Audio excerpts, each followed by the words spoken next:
நடிக்கும் போது வராத ஜோசப் அரசியல் வரும்போது ஜோசப் இப்ப முதலமைச்சர் ஆயிட்ட பிறகு ஜோசப் விஜய் அந்த படங்களை திருப்பி ஜோசப் விஜய். ஏன் அந்த முதல் படத்தில் அறிமுகம் முகமது ஜோசப் விஜய்ன்னு போடல? எப்படி எப்படி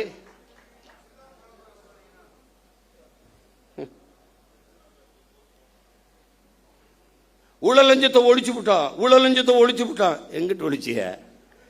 என் தம்பி மதுரமுத்து மதுவை ஒழிச்ச மாதிரியா? நீங்க முதலமைச்சரா நான் என்னங்க பண்ணுவீங்க? மதுவை ஒழிச்சிருவேன்.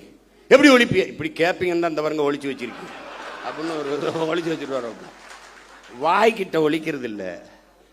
இவங்க பண்ற சேட்டை பாருங்களேன். போதைப் பொருள் ஒழிப்புக்கு ஒரு விழிப்புணர்வு தொடர் ஓட்டம். மாண்புமிகு முதல்வர் அவர்களே, ஓடி ஒழிக்கிறது இல்லை, போதைப் பொருளை தேடி ஒழிக்கணும். இப்ப ஓடுனீங்க மாநாடு 3 கிலோமீட்டர் ஓடுகிற ஒரே முதலமைச்சர் 12 கிலோமீட்டர் ஓடுவேன். ஓட விட என்னோட டேய் என் தம்பி பாலாட்ட கேளு. எல்லாரும் ஒய்எம்சிக்குள்ள ஓடுறான், ஒய்எம்சி சுத்தி ஓடுறான்டா கருவாப்பையம்பா. அப்படி போய் கேளுங்க. இதெல்லாம் ஒரு பெருமை.